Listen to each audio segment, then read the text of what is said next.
Hello, my name is Judah, And I'm Zion. and we are the amateur film critics. I almost forgot our name. Shoot, we're 2 episodes into this.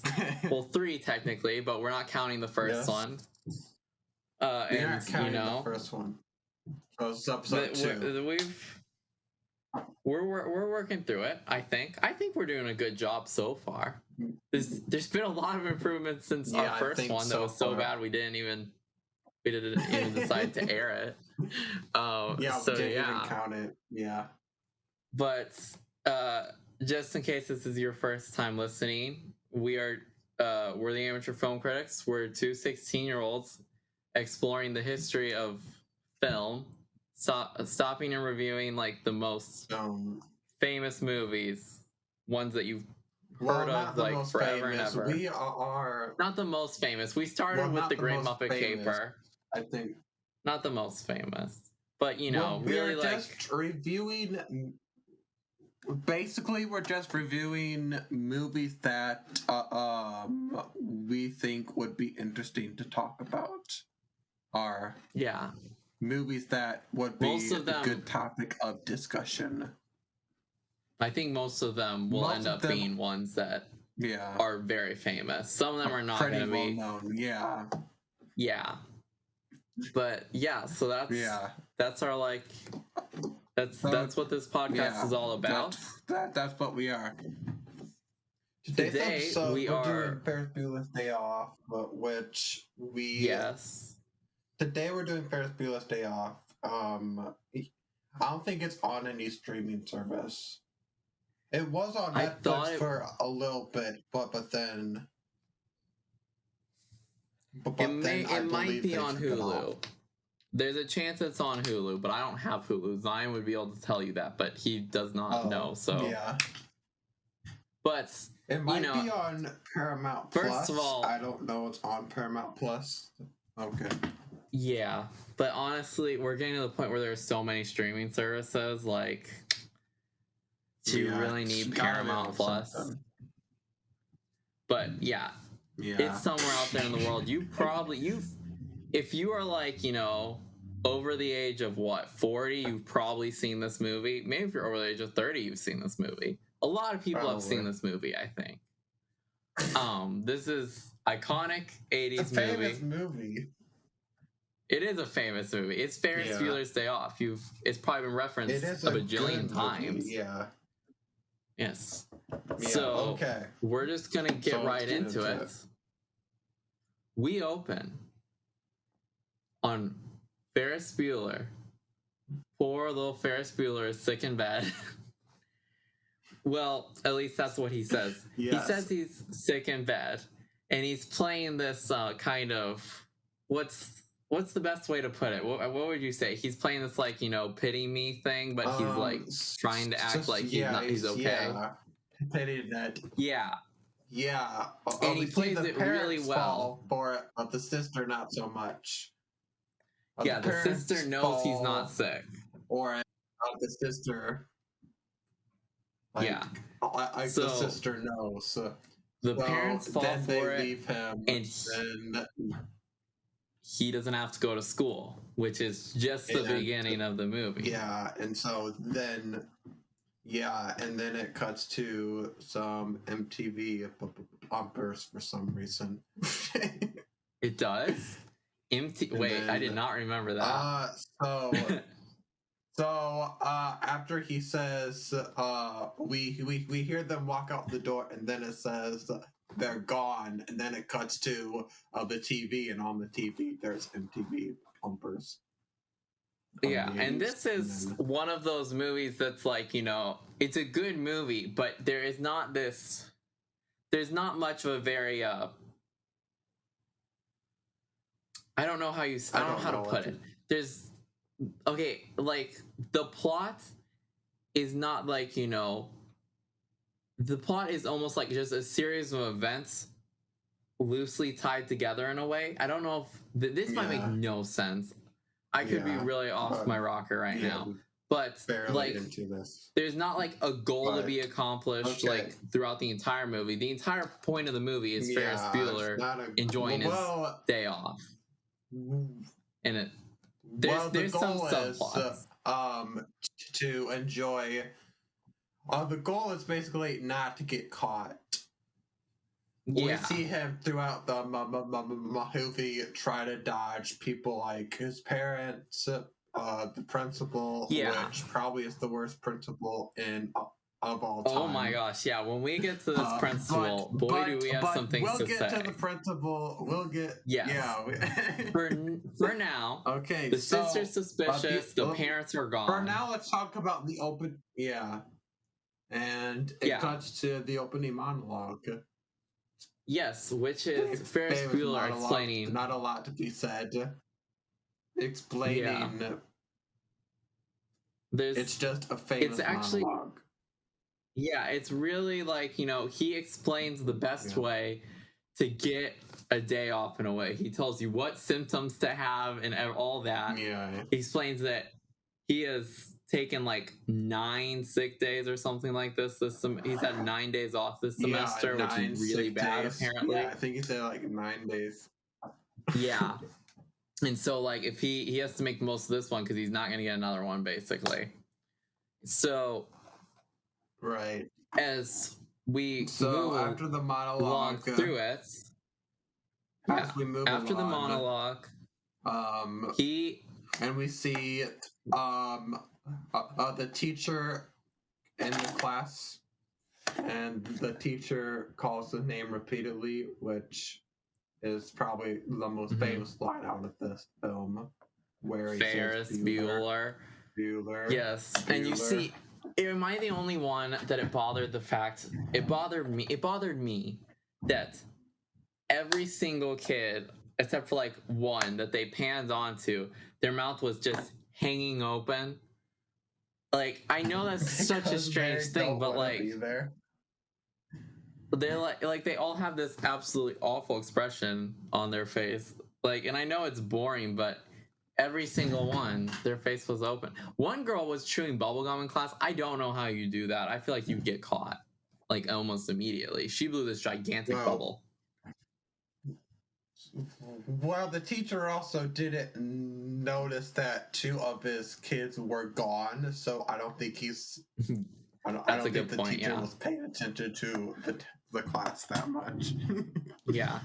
So I think there is this one very important part about this scene, though, because this is the start of this ongoing, I don't know, like joke through the thing, and where one girl spreads the rumor that people starts a rumor that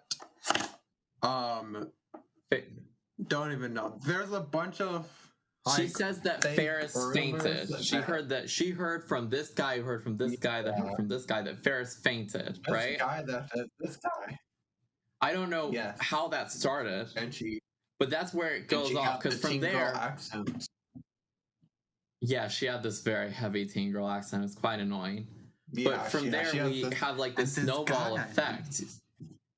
And it's pretty funny, actually, because as it goes on, it just gets more and more insane. But we're going to see that later. So Ferris hacks the school computer. We are barely into this. To get rid of his... To get rid of like 7 of his 6 days.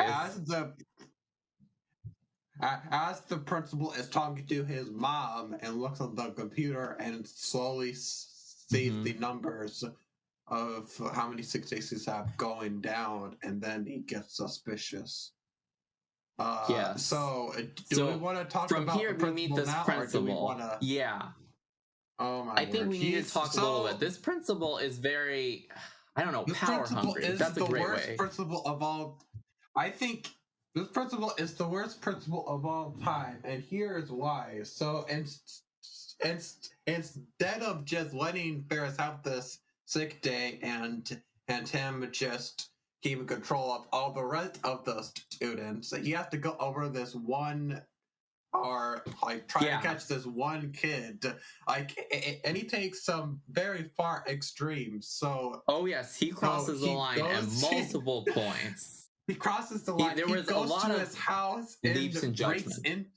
Yeah, he goes yes, to his but we're house. not there yet. We have spoilers. We Spoilers, aren't Don. there. Spoilers. Okay, Spoilers. But yeah, he's gonna. You're gonna see him cross the line a lot. And so this principal, like the best way to describe him is power hungry. I love the receptionist. She's not a very important character, but I liked her character for some reason. Yeah, I think the only way to describe her is for you to watch her. She's just sweet in a way. She has some good jokes, though. She has some good jokes, though. She has some very good jokes. I don't remember any of them, but they were pretty good. Okay.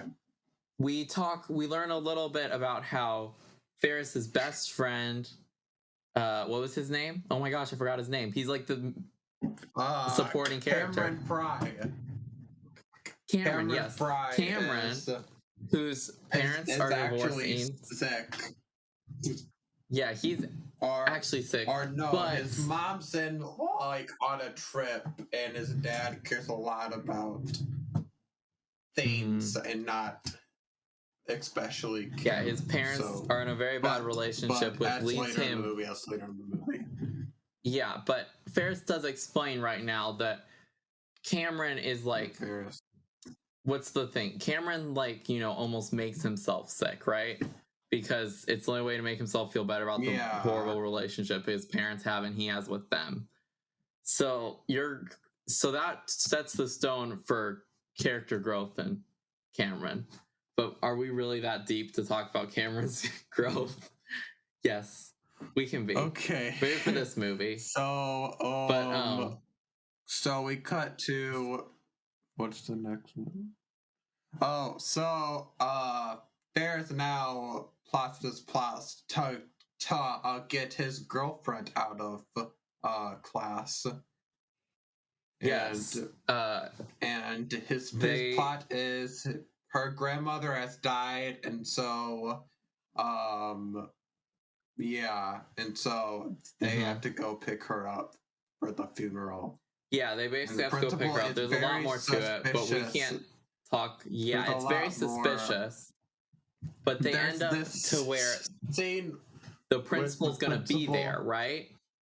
Yeah. That's where they get to, is that the principal's going to be there when he picks her up. She's not just going to be let go. So they have to dress. Yes. And so they bring they bring the girl. Talk about the girl out. And then, so Ferris arrives after Principal and the girl have this conversation. I don't remember especially what it's about, but it's not important. And so,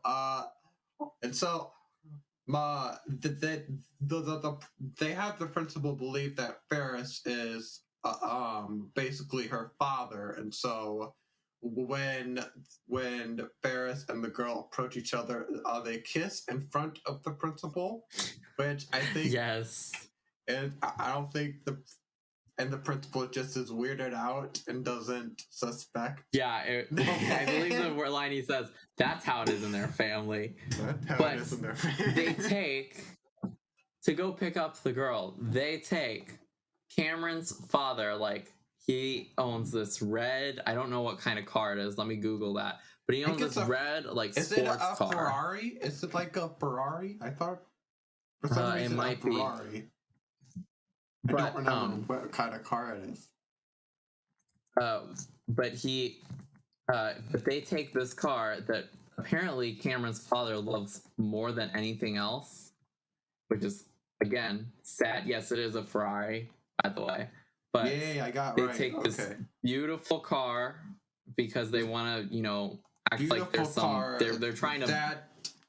Cameron's father's very passionate about this car, and Cameron is, and so Ferris. Cameron's very worried to take the car. Takes it without. But Ferris talks him into it. By the way, I noticed throughout this film that Ferris is very self-centered.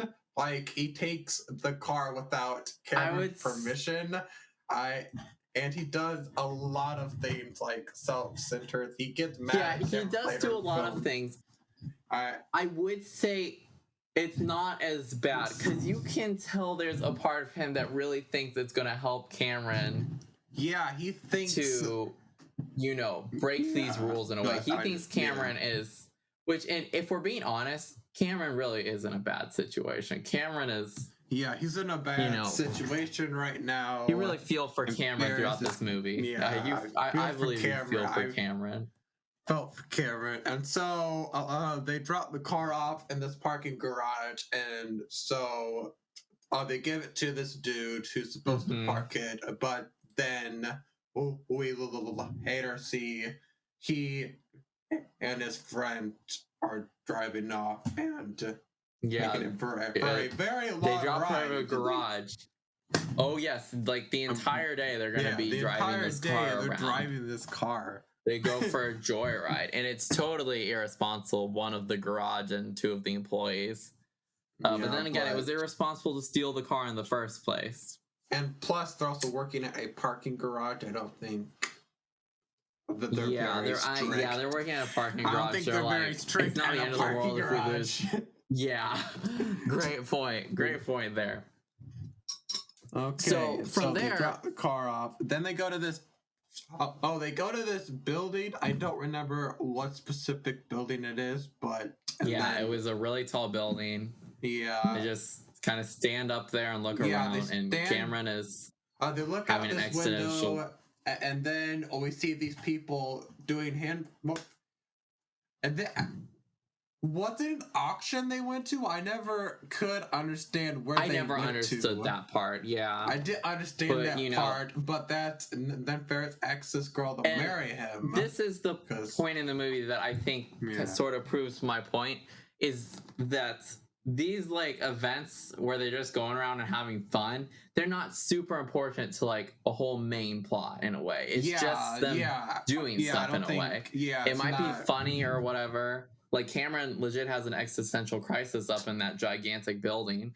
But that's just it's not, there's not much super important. They don't have a dedicated plan or path that they're setting out and working toward. Right. It's don't just really have them doing stuff, and it's fun. They just absolutely go do stuff. They do. There's also a flaw with this film as to where people criticize how did Ferris get all this cash to do all these scenes, because they go to this very fancy restaurant. They go to a Cubs game, which makes them doing these things in Chicago. So they go to a very fancy restaurant, a Cubs game with. I don't know how they paid for the restaurant lunch. I don't know how they paid for the Cubs tickets to get into the game. That's another grid. They go to an art museum, which they probably didn't have to pay to get into. Most art museums are free or at least very, very cheap. Yeah, but they do. They spend a lot of money. They spend a lot of money. Maybe then maybe Ferris does better. Maybe Ferris was saving or something like that. I don't know. Maybe I believe.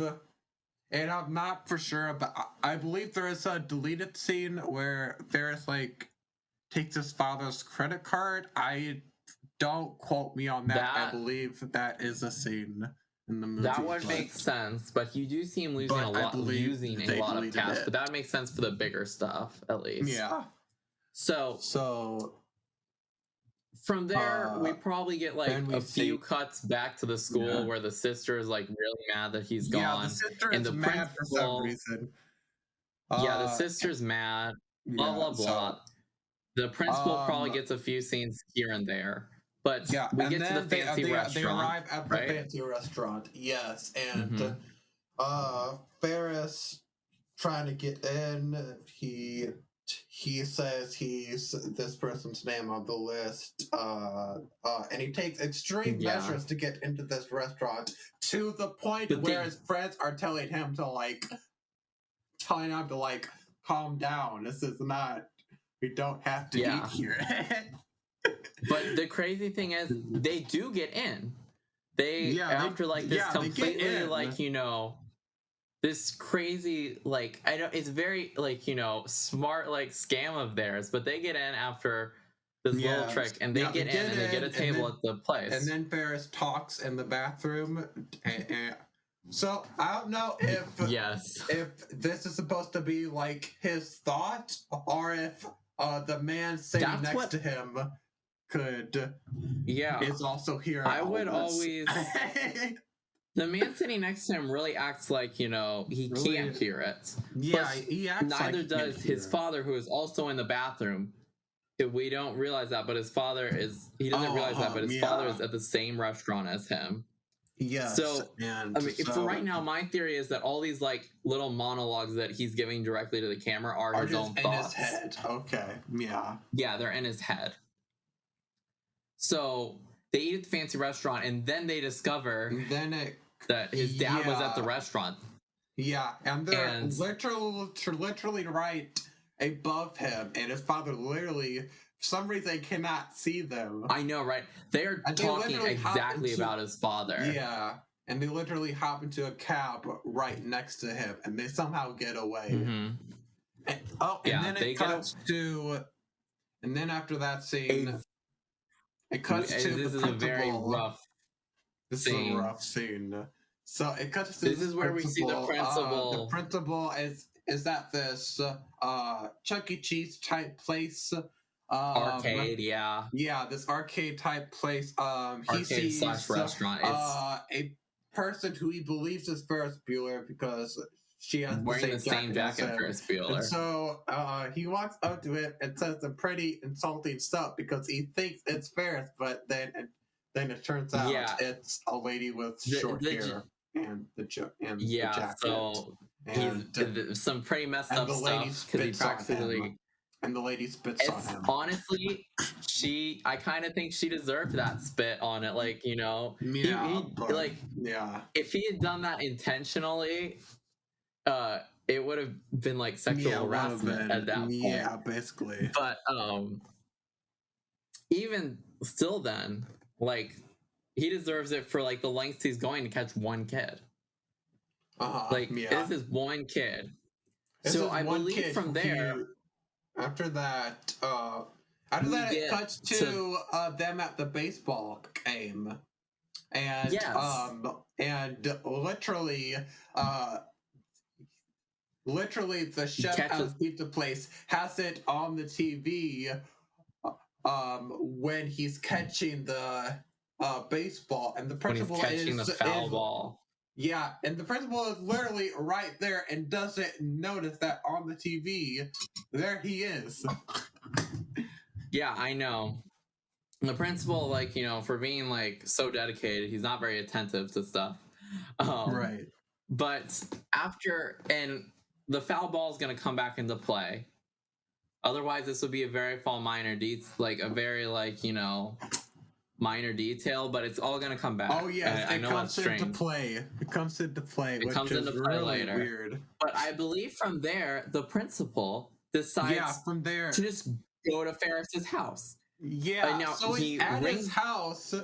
He's literally rings the doorbell as Ferris is recording. Ferris gives this automated message, like over the intercom. And it's played multiple times, and so the principal. So the principal realizes he's not there. So he literally decides to break into their house, which I think he should have been arrested for.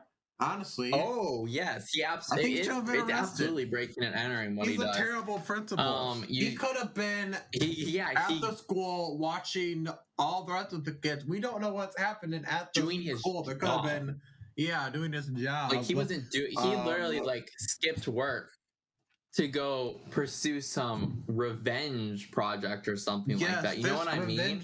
Yeah, it's like. It's very incredibly awful. Like, if he really needed the power that much, he just goes around and randomly gives some kids attention. You know what I mean? But he went to extreme lengths. It's quite scary, actually. You see him get caught in the mud. He loses a shoe. He gets really banged up. The dog attacks him. Yeah, the dog attacks him, and he literally. throws a flower pot on his head and knocks him out. Yep. Animal abuse. He gets knocked out. So from there we get to, is it the art museum? Also I forgot to mention a small detail in the beginning. There was a deleted scene where or a deleted cut of the film where we see that Ferris has two younger brothers and sisters, but I believe that scene was but that scene was like cut out, or that cut of the film. So what happened is they had the original cut of the film. They had the original cut of the film, tested it with audiences, and audiences apparently hated it, so they recut the film, cutting the part with his Ferris's younger brothers and sisters, and out. So that's interesting. That was a small and honestly, detail. Yeah, that's actually a really crazy detail. Like, Ferris has a hidden brother and sister locked in the basement. No, I'm joking. The principal just walks in and finds like a bunch of children. Oh my gosh, if the principal had found children in the basement, you realize the principal would have become like a hero for like saving these poor children. Yeah. Oh my gosh. Okay. Okay. So, but anyway, after the principal, does some pretty freaky things at their house. Oh, we cut to them at the museum, right? Yes, we get to the art museum. Okay. The art museum, which I believe was parodied in a bunch of scenes, like the scenes of. I believe the scene of Cameron staring at the painting is a famous scene. I didn't understand that. I didn't understand that either, but it was he obviously saw something in because they focus on this one kid and this one painting, and he saw something in that kid. Don't know why, but they do this bunch of things. But I love the camera shots of this film. In this film, the shots that the camera gets are some pretty good shots. Mm-hmm. So it's quite, it's not much happens, but it's an interesting scene. But then we get back to the real action that's happening, which is back at Ferris's house. Back at Ferris. So the sister, I don't know why the sister isn't at school. The sister just ditches school for some reason. I'm not. Or maybe she has graduated high school and is now No, she has not graduated high school, and you know this because the receptionist or the principal secretary tells her, shouldn't you be in isn't someone waiting for you in this class or whatever, right? Oh, okay. That's more at the beginning of the film, where in one of the parts where we're the sister's mad. So that would mean that she is the same age as Ferris, because Ferris is also a senior in high school. Yeah, Ferris. That was something that didn't make sense. They very much act like she's this older sister. You know what I mean? But they would be in the same grade. I guess that's never specific. Does that mean they're twins? Because I guess you could have twins. Then Ferris is treated really badly because in the film it says that Ferris got a computer and she got a car. So I think that's a great point. That's why. Yeah, that's a point. Ferris would be treated like the sister. It does. The timeline. Yeah, the timeline doesn't make sense at all. Okay. Oh my gosh, we're not the first people. We're not the first people to talk about this. By the way, I literally googled it. There's articles and crud. But the timeline's very mushy there, I would say. And then we cut to so the sister goes home, and then walks in her house. And wait a second. And is afraid. I think I found something that said they're step siblings. What? Holy cow! Wait, I don't know if this is right. This podcast has gone in a very weird direction. I know, right? Now we're just Googling things. Oh wait, no. It's just theories. It's just theories. Okay. Okay. Oh my gosh, Okay, I want to go down that rabbit hole so much. We still have a lot to this movie that we need to cover. Well, maybe we could do a special podcast about theories we have for movies. Like a special video like a special episode where we talk about theories we have found on the internet. Okay. Oh my gosh. So we cut the sister. Sister goes home and is afraid someone is in her house, and so I think the sister thinks it's Ferris, and so the sister is trying to catch Ferris in the act. Yeah. Well, the principal is also the principal is now also in their house, and so they think they hear each other. They think it's Ferris, and so they walk in. They both jump in front of each other. The sister gets scared and literally kicks the principal in the face, and made us replay several times. Yes. Oh yeah, that is something about older movies. Is that sometimes some older movies sometimes too, within these like very big moments, as if it's action packed or anything, they'll play it over again, or they'll play it again just delayed slightly. You know what I mean? And I always thought that kind of removes you from the experience. That was a huge movie technique, and probably the 80s and I'm glad that it kind of died. That doesn't happen anymore. Thank goodness. I'm glad it's died.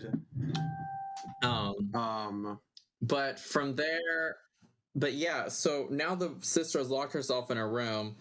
Well, the principal just stays in the house. He does not leave after getting kicked. He starts using their sink to clean the blood off his nose, and I'm like, okay, are you serious? Yeah, it's to say.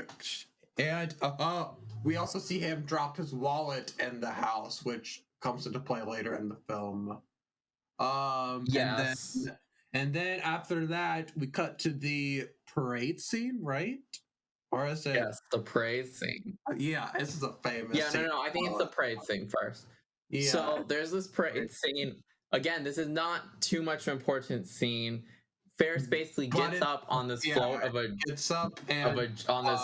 German parade and then sings a song I've never heard before. He lip syncs Dankeschön, I think is what the name of the song is. He lip syncs some song. At the same time, was a girl singing the song, but it's actually a man singing the song. Oh, that poor person. Yikes. Okay. It's a younger person, probably. Yeah. Cameron comes a little more to terms with himself about how bad the situation he's in.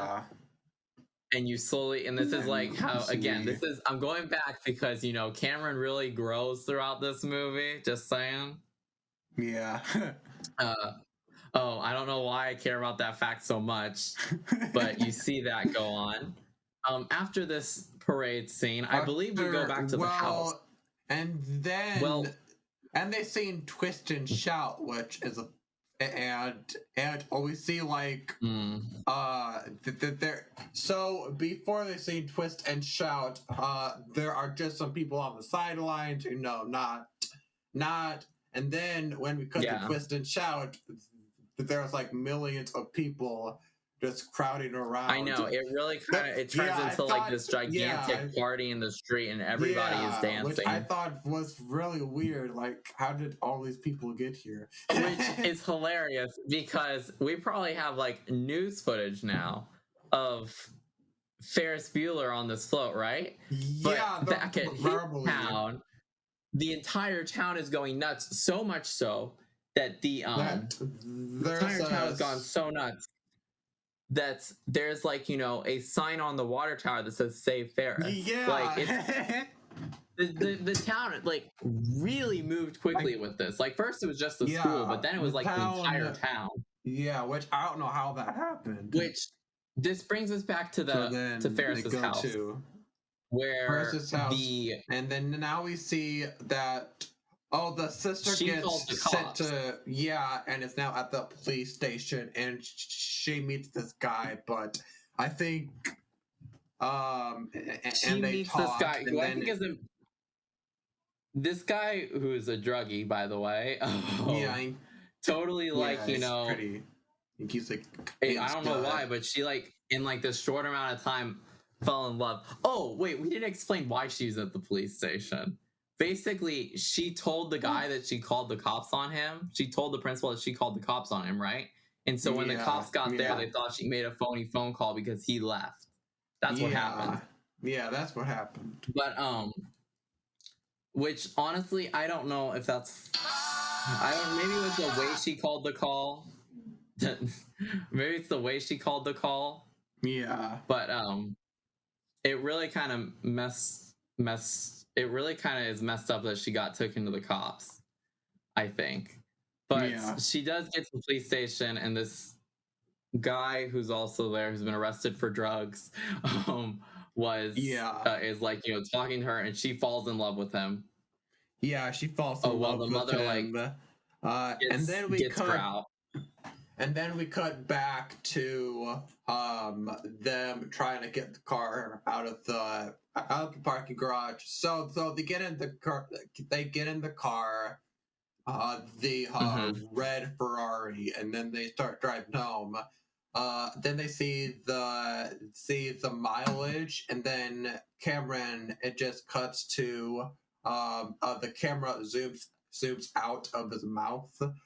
That was the shot in this, and he's like screaming, and he's just frozen. And he's just frozen. Yeah, because the mileage has gone way up, all because those one guys like sort of just drove it all day. Yeah.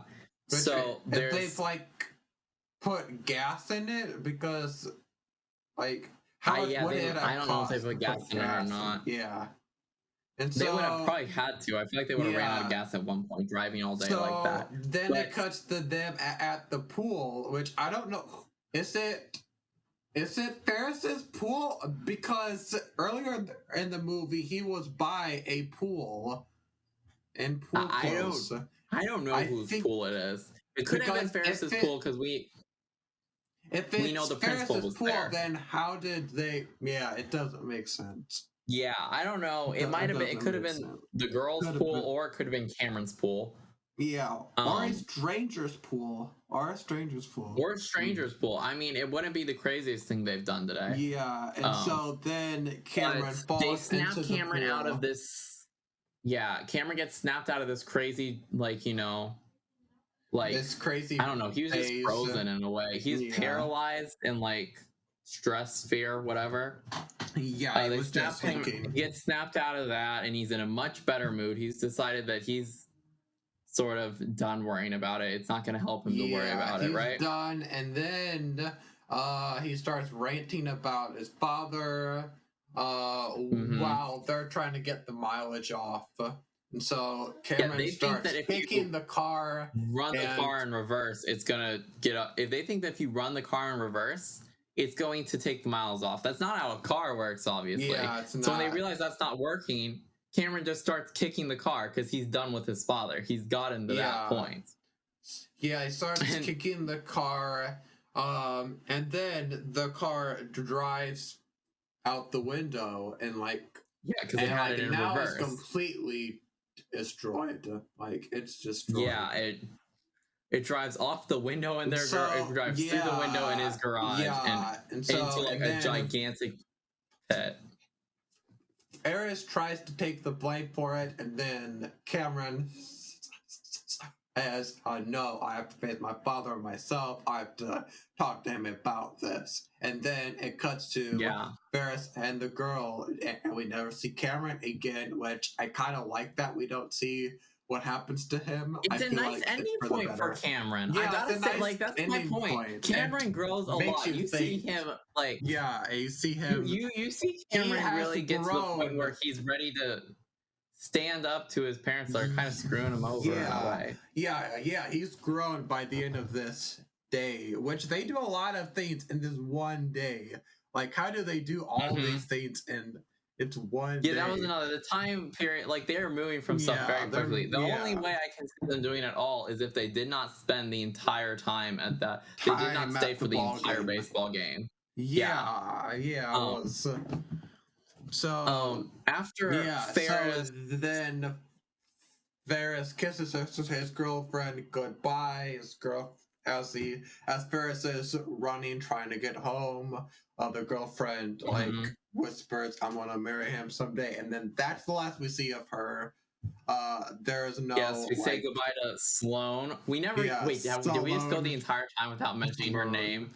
Her name's Sloane, by the way. She's a nice character, I guess. Sloane Peterson, I think. But she was a very important character too. I mean, she is an important character, but there isn't a lot of like. There's not a lot of story around her. She's just sort of the supporting character that's there. So as Cameron's racing home, he runs in front of the car that his sister and his mom are in, right? Yeah. So his sister sees him and thinks, I can catch him if I get my mom home. Oh, we didn't talk about... And this is where we really... Oh, we forgot to mention that the mom goes to pick the girl up at the police station, and the girl is making out with the drug addict. And so like you said, they fall in love. How nice. And they kiss. Did I say fall? I mean fell. Sorry, they fell in love, not fall. They fall in love. Yes. So you think that the sisters, she's gonna be better because the guy sort of, in a way, like comfort, like makes her realize that Ferris is not like. Why should she be so mad at Ferris? It's kind of ridiculous that she is. But no, that's apparently not what's happened because she's going to race home to try to get her mom to realize Ferris isn't there. Yeah, and so we see this montage of Ferris racing home, trying to get home, which I have to mention in Spider-Man Homecoming, Spider-Man, like... they kind of he does the same thing in Spider-Man he does the same I know what you mean. And you see a TV of them playing Ferris Bueller's Day Off and Spider-Man Homecoming. But I think this is the first time we've mentioned the Marvel Cinematic Universe on our I think we'll eventually get to one of those movies. Yeah, we are huge Marvel fans. We are huge Marvel fans. We are huge Marvel fans. But not really DC fans that much, but we are huge Marvel fans. I think I care more about DC than Zion, but we love Marvel. From there, cutting out some stuff because we're taking so long. Basically, Ferris gets home, right? His parents are in the front yard. Like, his parents are in the front yard. He's in the backyard. And he's looking for the spare key, but it's gone. Yeah. The principal's still there. The principal is still there. And so... we see Ferris about to get like suspended for another year, but then the sister comes out and saves him, and then it was very nice because the sister had this change of heart. Make sure Ferris doesn't actually get suspended. She shows that. She has this wallet, or wait, right? Isn't that how they? Yeah, she basically blackmails the. Which this is a great moment because I actually really like the sister by the end of this. Yeah, I kind of like the sister by the end of it. And in a way, her like showing that wallet to him was like her win because he totally broke into her house, and that was not okay of him, and that was like this big like I don't know, I really liked that moment. It felt right. Yeah. So then the Ferris just runs up the stairs. He somehow gets past his parents. I don't remember how that happened. Yeah, he gets... Well, I think there are two sets of stairs. No, I think the parents were outside, and he took the back door. But Ferris is able to get upstairs and into his room, in which he's scrambling to get off his jacket and stuff and jump in bed, right? And right before his parents comes in, he realized that the snoring he had used to trick people into thinking he was in his room was still playing on the Yeah. On his stereo. So he takes out that baseball. Yeah, and so he uses the baseball and throws it, and like it somehow turns it off. I think that was just a very lucky shot. I think absolutely, because my thing too is like, you know, if I was in that situation, I made it through everything else somehow. I don't think I would have been able to make that hit. I don't think I would have been able to hit the thing with the baseball. Yeah, I don't think I would be able to. And that's how I get caught. Is I missed the hit with the baseball. It's so sad. But the parents come in and he plays his little, you know, I'm sick thing, and he makes it. I don't know how. Yeah, and so and he makes and he says the line before the credits. Light moves pretty fast. They don't stop and look around for a while. They just might very miss famous it, which line. is a very famous quote, and it's a famous good. Yeah, I think that's a pretty good quote too. To live by. Yeah, so there is this nice little end credit scene that we'll talk about real quick, where he basically just tells you to stop watching, the movie's over. Oh, and there's a scene during the credits. That too. I didn't think that was very important, though. It was kind of strange. During the credits, he gets. We see the principal get on the bus with the kids, and he's offered a gummy worm by a very strange girl. By a girl, very strange girl, and that's and the end credit scene. I think. Is this the first? It's probably not the first end credit scene ever made. I want to check. It's like, you know, one of the most like, it's probably one of the earliest popular examples of one. You know what I mean? You know what I'm saying? It's like you probably wouldn't have seen it that much before. You didn't see it that much before then. But basically, that's the movie. Wait. So that brings us to our final thoughts. Wait. It says the earliest end credit scene was the Muppet movie. I told you we should have watched the Muppet movie. No. Well, weird. I wish. That's a callback to last week, y'all. Wait. Scratch that. It was scratch that. The earliest credit scene. Well, it doesn't. It doesn't say. I feel like that's a very hard thing to measure. It was actually in a movie called The Silencers. Yeah, I've never heard of that. I've never heard of that. We're probably never gonna watch that one. Never heard of this. But yeah. Yeah, we aren't watching it, but that does bring us to the end of the movie now, right? So, it brings what do you think? What are your final thoughts? Which I'm gonna start a new. I'm gonna start a new thing here. Which at the end of the movie, we should say what our favorite scene was. I would say my favorite scene would probably be.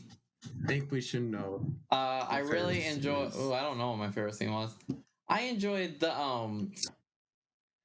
I kind of liked Ferris's opening monologue. I kind of think that's my favorite scene. That's a good scene. I also like when the sister kicks. I also like when the sister makes out with the drug addict. You have a lot of favorite scenes. Well, and then honestly, because I thought there was a really good. I thought they had good chemistry. I think I might agree with that. And at that point, I might say I think the sister like talking to the drug addict might be my favorite scene. I know it's a weird one, but I'm really bad at choosing favorites. So Zion can have all the favorite scenes, and then I'll have none of the favorites, and I'll have no favorite scenes. I'll just enjoy the movie. But that does what's your final thoughts? How do you feel? You think it's a good movie? Yeah. Yeah, I feel like it's a good movie. It's not talked about a lot, but it's very famous. Yeah, it's a good movie. I'm gonna rate this. I would say I would rate this 7 out of 10. 7 out of 10. Red Ferraris. Okay. I would say it's a good movie. Yeah. I absolutely agree that it's a good movie. Honestly, I think it's like, very like I think it's iconic as far as like movie. 80s movies go. You know what I mean? I feel like it's a very good example. Like if you want to point to a hardcore like 80s movie, you can point to that one. You know what I mean? And be okay. Yeah, I feel like this is a movie that everyone should should watch at least once. Mm-hmm. It's one of those. So at that, I will give it 4 out of 5 stars. I'm much more boring than Zion's rating system. But